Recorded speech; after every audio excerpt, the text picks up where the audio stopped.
Hey everyone, and welcome to the Ballet and Beyond podcast, where we interview current and former professionals, teachers, patrons, and more from the world of ballet and dance. You'll get insight from top dancers and instructors in the industry, as well as local performers and educators, as they talk about their experiences in the business. I'm your host today, Pete Commander. If you're from the greater Baltimore area, don't forget to check out Charm City Ballet, located in Cockeysville, where we offer classes for all dancers ages 3 through adult. Visit www.charmcityballet.com for more information on classes, auditions, and upcoming performances. This is episode 8 of Ballet and Beyond, and we're joined today by dancer and director Charlie Abel. A former high school wrestler and semi-pro baseball player, Charlie fell in love with ballet in his home state of Louisiana, where he performed with the Louisiana Ballet. Since then, he has performed principal roles with the Yugoslav National Ballet, New Jersey Ballet, and the Baltimore Ballet. He has appeared in numerous theater productions, including 2 Helen Hayes-nominated stage plays with the Keegan Theater in Washington, D.C. Charlie has taught classical and theater dance at Dance Institute of Washington, Mid-Atlantic Center for the Performing Arts, Ballet Royale Institute of Maryland, and the Columbia Center for Theatrical Arts. He has served on the faculty at Catholic University and University of Maryland in Baltimore County, and he is currently the director of ballet performance at Metropolitan School of the Arts. All right, Charlie, thanks so much for joining us today and being a part of the show. It's actually kind of an honor. I was really flattered that you reached out, Pete. I appreciate it, and I'm happy to be here. Excellent. Thanks so much. So let's start with this. I know from your bio that you have a background in athletics, that you're a former high school wrestler and a semi-pro ball player. How then did you get started in ballet and dance? It's funny, I think. Yes, my first ambition in life was to play professional baseball. Athletics in high school and growing up was just sort of natural. And it's kind of funny, I've thought about this a lot. My father was a professional musician, played first trumpet in the Baton Rouge Symphony for 12 years, taught theory and composition and trumpet at Louisiana State University for 33 years, and he dragged me off to many, musicals, sometimes classical, but he also did musical theater at the little theater he would conduct and arrange. Okay. And I watched Danny Kaye and Sammy Davis and really liked them. But it never occurred to me as a younger, as a child to dance. And when I sort of failed and washed up as a ball player, I went to college, very interested in the physical form and the human movement potential. I decided to take a dance class, and it was fun. It was a modern dance class in the Jose Limon style. And a woman came into the studio one day and whispered to the teacher. The teacher stops class and says, "There's a local company called the Louisiana Ballet that's looking for men for a performance." And I'm like, "Oh, yeah, no problem." And I went to see the ballet. The ballet was Leonid Massine's Gaiety Parisienne, the Offenbach score. And I showed up a little early, and the principal dancers were rehearsing, and my jaw just dropped. I mean, the guy was, it was just, to this day, I'm just like, as you can see, kind of speechless at how it hit me. It was physical and athletic and romantic and sexy. And the boy was doing, these barrel turns. And so very, very athletic. And I had done some gymnastics as well. So I was just floored, hooked.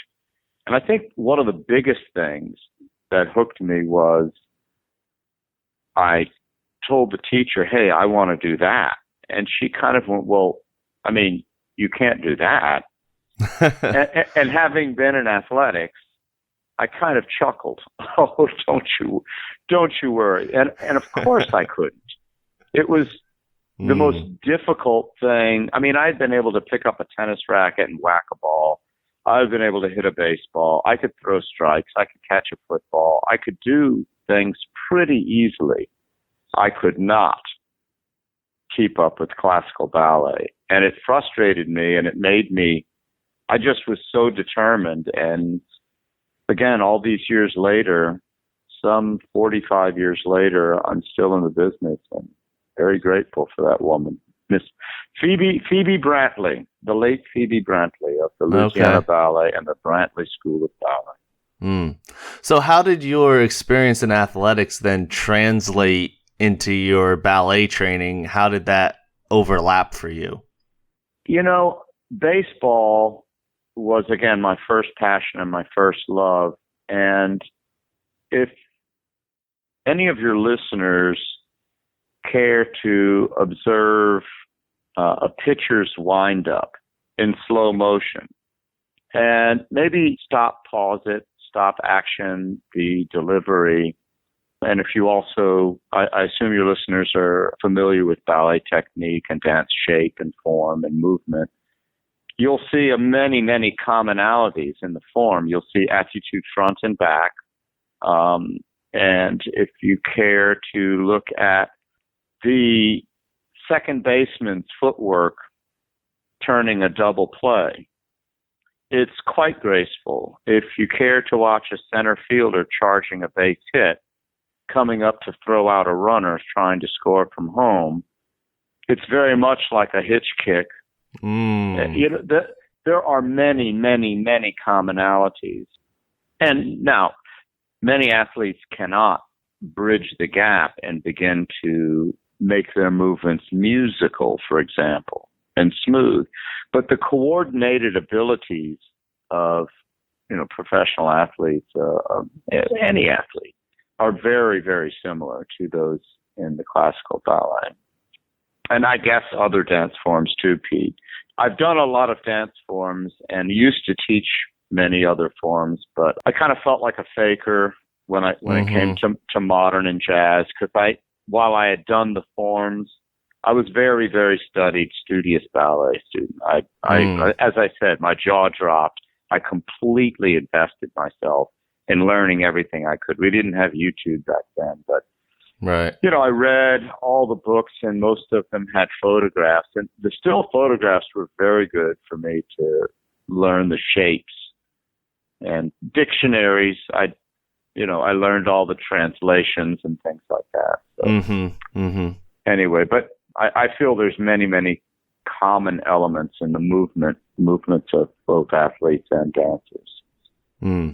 So, as an adult who started ballet, what we can call a little late in the game, so to speak, most dancers start when they're kids.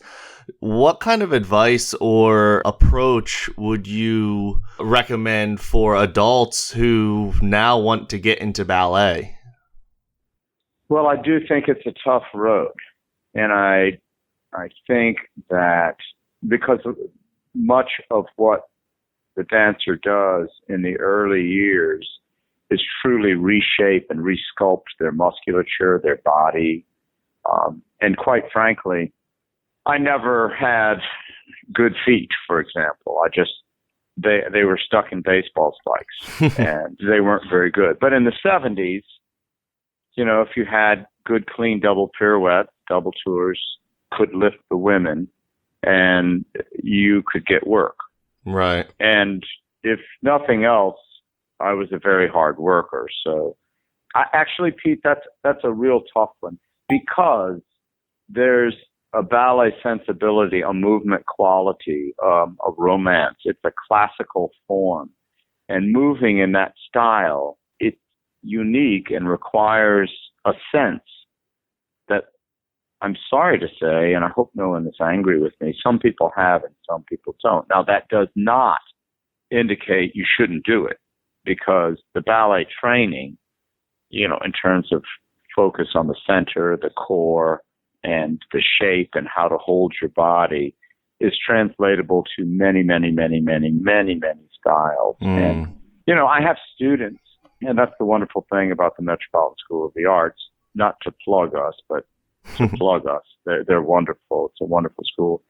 I've had students that have been, quite unremarkable in ballet class. And when I've seen them in other styles, I have that same sort of jaw-dropping experience.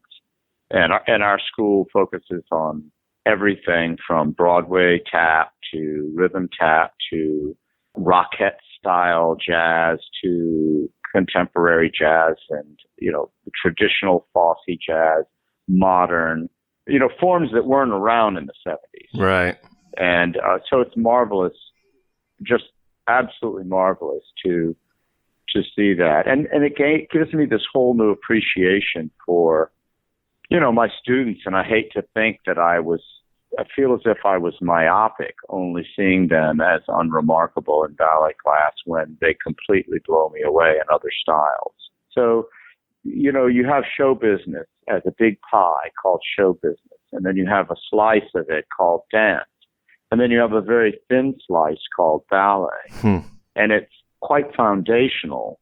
You know this. Right. I mean, I'm not telling you anything you don't know, but it's quite foundational in terms of the physicality and how it translates into other styles. But it is just one small piece, and adults should feel good about approaching dance no matter what. Me and my sensibility and my classicism, pshaw on me. Right. There's so many other forms, and you can still do them. Right. At any age that you're physically capable. And certainly starting at around 20 years old, albeit with a good foundation in athletics and a good sense of my body. I think it was just sort of the sense of classical movement that I had, and partnering was also seemed to come naturally to me. I did it fairly well, whereas, I was strong enough, but also just sort of the sense of dancing with a partner came easily to me, naturally. Right. I feel like I'm being a little bit boastful, so no, forgive me. not at all. See, honestly, sir, I don't think of myself as I think of myself as a pretty mediocre player who worked harder than anybody in the audition. And then once you hired me, people liked that I was always there, that I learned parts that weren't mine, and things like that. So I don't know who your listener base is, but that's one of the biggest lessons I try to give my students. It's the work, it's the day-to-day. So it's funny you talk about that, because my next line of questioning was about your teaching and some of the things that you focus on as a teacher and as a director. How much time do we have? So it's great. Well, certainly I my brother actually played football at LSU, and he says he envisions me as one of his football coaches that had like a visor and a clipboard and a whistle and was barking commands. And I will not say that I do that, but I do, after reasonable explanations with a class. And the work I'm doing now is with a school that is basically based in the Royal Academy syllabus, where you get a class and you do it every day. You do the same class every day, and then you graduate and you do another class. I didn't really like that, but I'm seeing some benefit. You just rock through the class, and I love it. There's no nonsense. Walk in, plug and play. Put the music on. There's a warm-up. They all do it, and if they're dogging it, I let them know, hey, come on, throw some energy on that. They walk, then they step up and do tendu facing the bar, the grand plie. Between exercises, they hold a balance. When the preparation music comes back on, it's, soutenu plie and go. You took one of my classes. I don't remember if I did that, but I typically try to do a complete bar in under 30 minutes. That doesn't always happen, but, that's my goal. I just want to just rock through it. Not a lot of conversation, a lot of exhortation and coaching and pull up, your knee is bent, stretch your feet, you're sickled. The usual coaching methodologies. Now, once we get in center, Pete, I'm much more interested in what makes a dancer a dancer. Musicality and having the movement quality that the music dictates and that the exercise dictates. You know, as well as I, you can do glissade jeté, but if it's not looking like Allegro, then there's an issue. So, and also we all have strengths and weaknesses. And my job as a dancer, a dance teacher, is to tell you or show you this is your strength. You have to show that off. And having many, many flaws myself, right. I've learned to sort of hide them. It's kind of a craft to take the stage and show yourself at your best. And obviously, if you're in a corps de ballet, which I did many, many corps de ballet roles, you just have to hit the mark on the beat, period.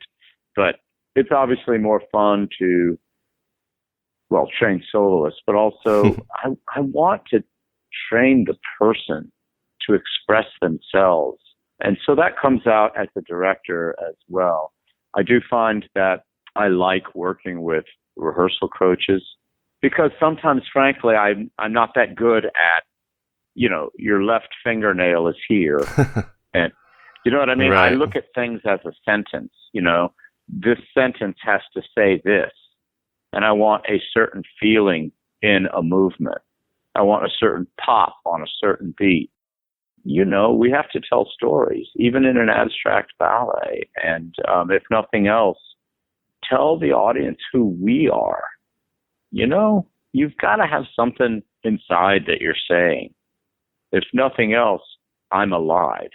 You know, I tell my kids sometimes, as they finish combinations, I want them to finish combinations and hold their pose. My line is, you mug the audience with a look that says, don't you wish you were me? You know, I want them sort of arrogant and powerful on stage. Anyway, it's a lovely subject. I want to talk a little bit about your background in opera and musical and dramatic theater, because I imagine that plays a significant role in the way that you coach dancers and particularly coach character and story and the importance that plays in performance. Well, sure. First of all, when I was in Europe, I was with a big theater company. The Yugoslav National Theater had, you know, a ballet and an opera. And so the dancers were very often, you know, we did operas. We danced in operas. And stateside, it was more a situation of, I mean, I had to work. Right. I had to work. So if that season I couldn't get into a ballet company, what was I going to do? I better learn to sing. And, you know, doing lots of musicals, after about 7 years of ballet companies, I pretty much went straight to musicals.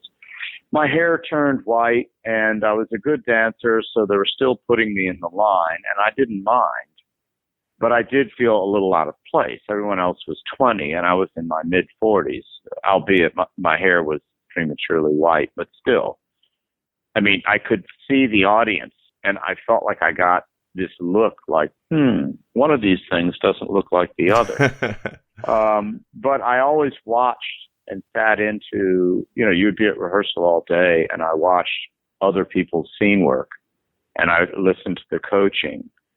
And there has to be a reason for every movement, right? Because we are required to go on stage, and I use Balanchine Serenade as an example, where all you have to sell the audience is a gentle, simple musical port de bras.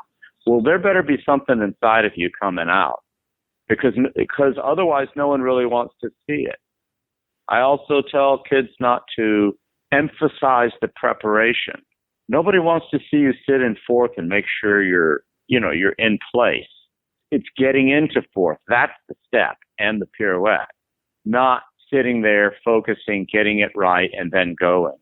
I think maybe I haven't hit the bullseye in your question, with the exception of there has to be a reason for every movement. And the who you are in what character. And of course, now I'm doing things like Drosselmeyer and Dr. Coppelius, and I get to do, well, I'm hoping to be able to do Caraboss this spring from Sleeping Beauty. And so I really want to invest in the why of all of my movements. And it can be considered simple. You're a witch, you're a hag, but it's always more than that. And we have, at Metropolitan, we do table talk. We just sit and we talk about the character. What do you think? What do you think? What is this? And things morph and develop. And in rehearsals, we try things. And it's clear what's working and it's clear what's not.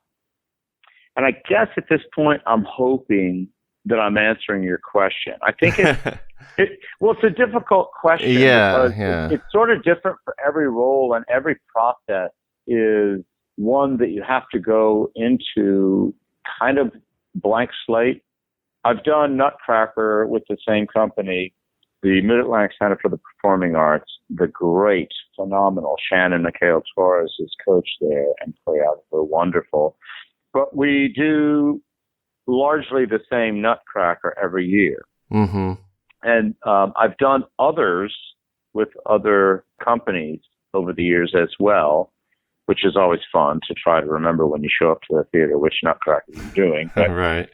This year, it's really completely different. And people are asking me, what are you going to do? And I say, I don't know. I really don't. I have to go in and feel and understand the people and play off this party. And it's a tough one, Pete. It's a tough question.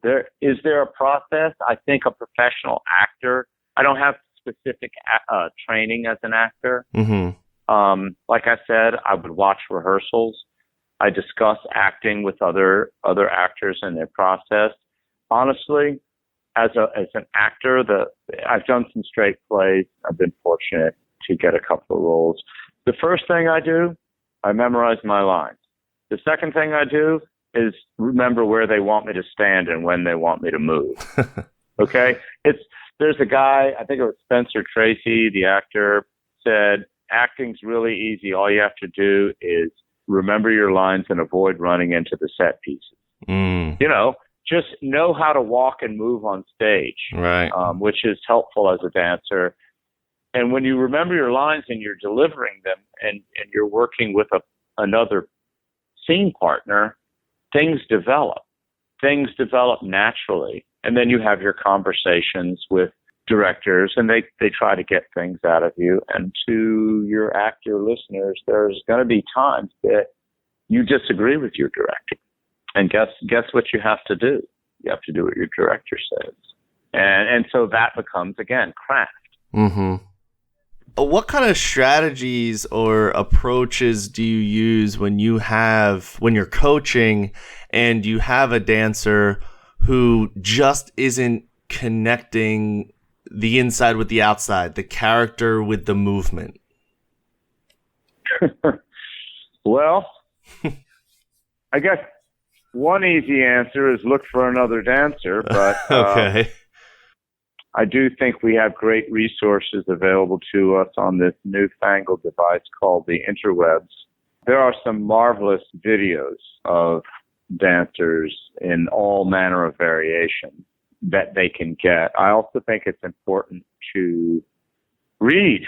I try to coach people do you know, Pete, the other day I was in a class of young students and they were frustrated because we were facing the bar. It was a very elementary class and it was the third week in a row and they only light up when they get to run around across the floor. And I said, do you know the Martha Graham quote? And they looked at me all slack-jawed and I said, wait a minute. Does everybody here know Martha Graham? Nobody knew who she was. Wow. So here's your assignment. Look her up on the internet and look up the quote, it takes 10 years to make a dancer. And you know her quote, it takes 10 years of daily application with the facility.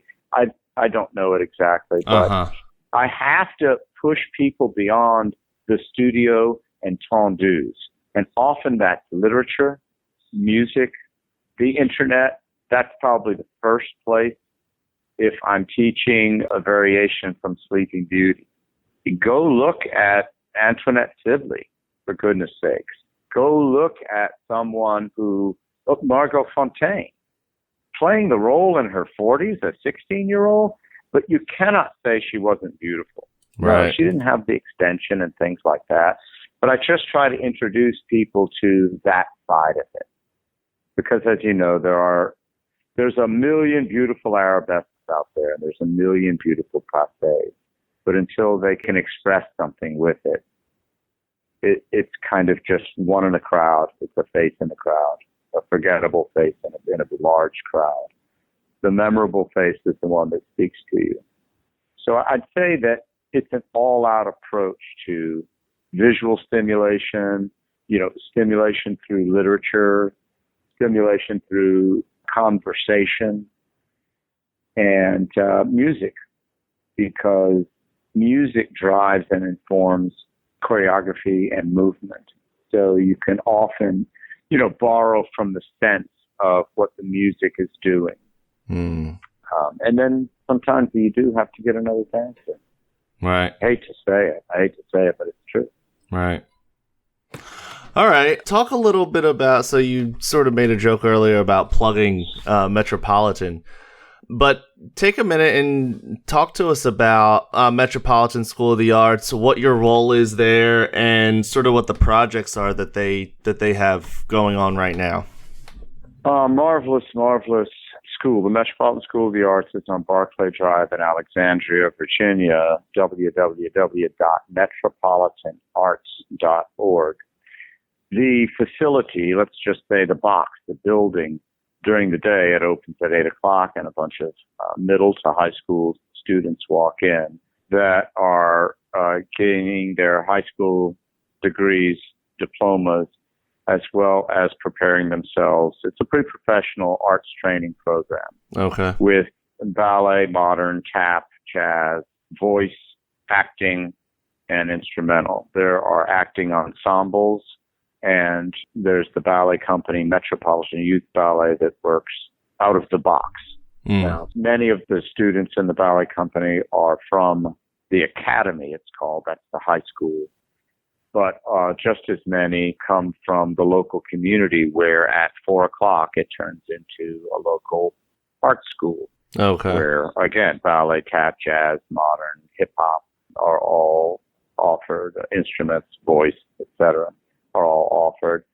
Inside of that, there's a jazz company called Impulse, a tap company called Mighty, the Metropolitan Youth Tap Ensemble. And we're currently working on Nutcracker with the Metropolitan Youth Ballet, which plays December 7th and 8th. Impulse is the jazz company, and I'm not as familiar, although I was required to go to, well, not required. I was just as happy as all get out to attend their audition and provide feedback. And again, see dancers that were unremarkable in ballet class that were awesome at hip-hop, things like that. There's a masterclass weekend coming up where actors, singers, musical theater, dancers, ballet teachers will be, holding master classes. And my role is, last year I co-chaired the dance department at the academy, the high school. I had not yet moved to Virginia, and so I respectfully stepped away from that position because I wasn't sure. I knew I couldn't drive around the Beltway every day and get there, but right. Having done that and finally making the move, the owner, Melissa Dobbs, founding director, offered me the position of director of ballet performance. What that essentially is taking the curriculum and ensuring that all of the levels, 1 through 10, are performing at level on stage, not above, not below, and at a quality commensurate with, our goals and our aspirations. I might also add that it's just a darn nice place. There's not any of that mean girl stuff that goes on in some schools. We don't tolerate it. Right. The tuition, for example, at the academy is not inexpensive. And if people are not behaving, we want global citizens there. And if people are not meeting that threshold, we disinvite them. We deselect them from the company. So that's harsh. Don't know if you want that in your podcast or not. But again, it's the business. Right. And you get work if you're a good guy. And I think all of us, Pete, sorry if I'm going far afield. It's just like you get me, and this is my home place. It's That's okay. It's my heart. And so I'm coming at you from the heart. And I know that there's been times in my life that have been extremely difficult, and I have not been nice to be around. Well, I didn't get much work those years. But when you're really out there giving of yourself to every situation that you're in, it's kind of amazing how things work out. For example, how things work out. 4 years ago, I was subbing occasionally at MSA. Then I got a couple of classes. And the next year, I got almost a full schedule. The next year, I was made chair of the dance department with a full schedule in the school, the studio. And again, this position here. And I don't take it lightly. I still think of myself as, somewhat mediocre, but I just love what I do. And I really work hard to learn from everybody and every situation. Well, I think that's all I had for us today. Charlie, I really can't thank you enough for doing this. It's really my pleasure. As I said, this is my heart. This is where my soul lives, with music and movement. And so it's my pleasure. And I do hope we, have other opportunities to collaborate. For more information about Metropolitan School of the Arts, visit metropolitanarts.org. This episode was brought to you by Charm City Ballet. If you live in the greater Baltimore area, don't forget to check out Charm City Ballet, located in Cockeysville. Visit www.charmcityballet.com for information on classes, auditions, and upcoming performances. If you enjoyed this episode, make sure you follow us on Facebook and Instagram, and give Ballet and Beyond a review on Apple Podcasts, Spotify, Stitcher, or wherever you get your podcasts. For questions and guest requests, please email us at balletandbeyondpodcast@gmail.com. I'm your host, Pete Commander. Thanks for listening.